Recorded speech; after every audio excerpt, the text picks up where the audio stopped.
Greetings, my name is Rachel Holton, formerly Rachel Snyder. My student ID is still going to show up as Rachel Snyder. And this is for Advanced Research Methodologies with Dr. Jumper. I'm recording outside here at a Starbucks, so I apologize in advance for any vehicle noise in the background. I'm at a women's conference and have no Wi-Fi where I'm at, so I had to come away for just a few minutes and make this recording. So my subject today is turning your dissertation into a publishable book. And I'm going to attempt to present on that, and hopefully you can respond back some of the answers to the questions I'll have at the end. And I hope that it'll be helpful to everyone as we're thinking about our dissertation. To begin with, this title of this topic assumes that turning a dissertation into a publishable book is desirable and achievable. Perhaps it is better to assess whether turning a dissertation into a book is the best outcome for a PhD student to seek. Herein lies the quandary, and perhaps the best question would be not whether a dissertation is publishable, but in which way the research in the dissertation should best be published and presented to the academic community to both disseminate the findings more broadly and establish the author as an authority on the subject. There are several different perspectives on whether or not you should publish your dissertation as a book. And I've came across a few of them, and some of the scholarly opinions are that the university and academic community has tended to push faculty more toward publishing to the detriment of teaching, and while others believe that still the act of publishing is in itself a valid means of disseminating your research, your thoughts, and having an impact not only on the academic community, but more broadly on readership, just generally.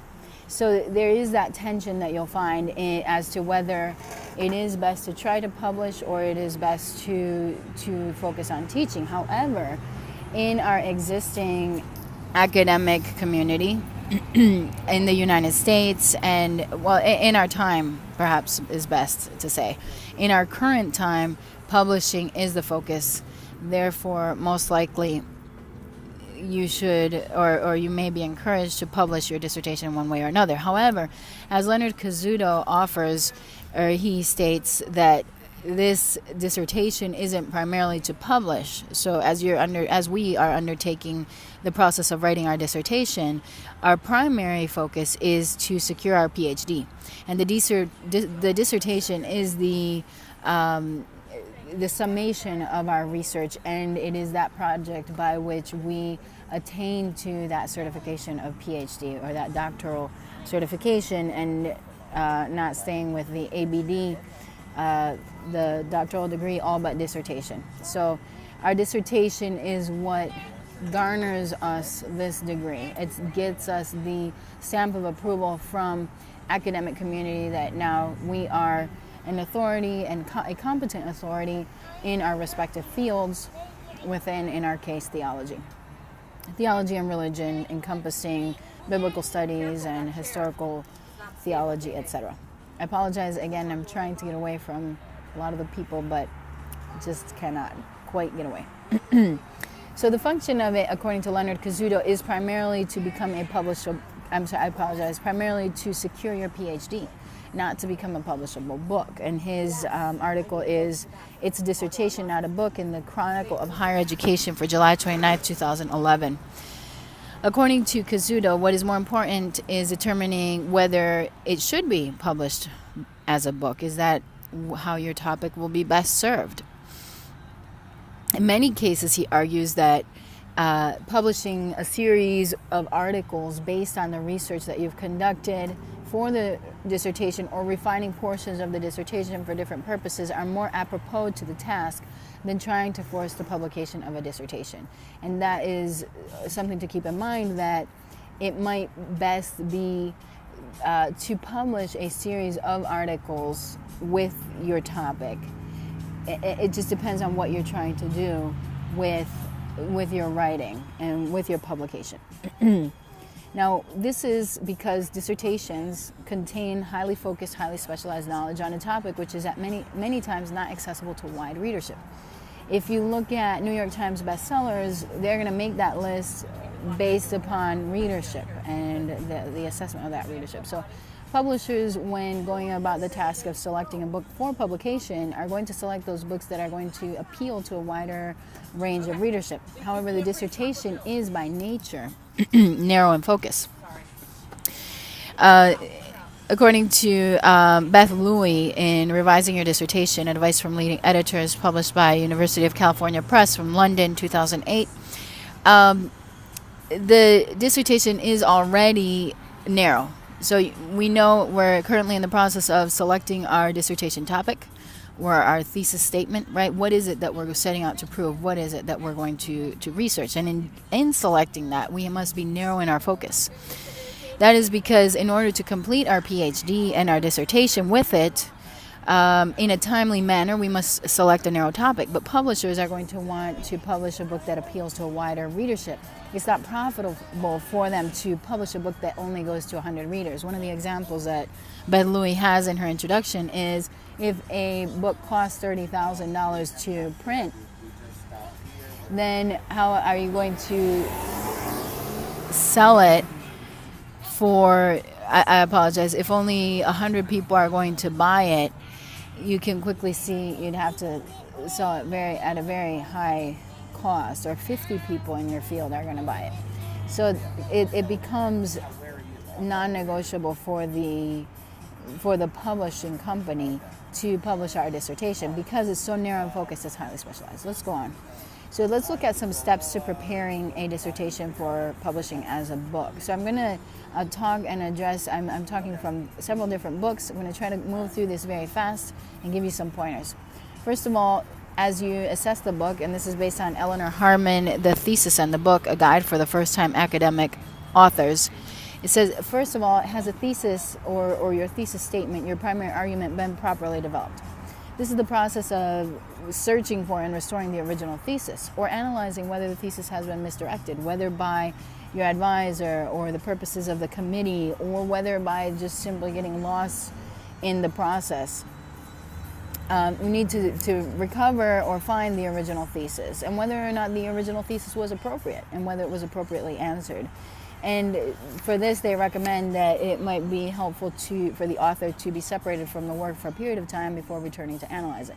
The goal in this is to recognize the thesis, whether it was lost, assess whether it was properly met or answered, and also then, while going through the text, once the thesis has been recovered, assess whether there's an artistic development of thoughts throughout the book. The dissertation is focused primarily on demonstration and inquiry, equally. However, a book must lean farther toward inquiry and less on demonstration. Therefore, as you're revising your dissertation for publication, that's going to be one of the things to do. A second tier of reviewing is for unity of the work. In a dissertation, it is unified primarily to pass the inspection of the committee and to graduate with your PhD. However, in writing the book, an author must pursue a more organic unity, which is intrinsic to the whole work. They use the example of a novel. When you read a novel, it all coheres together.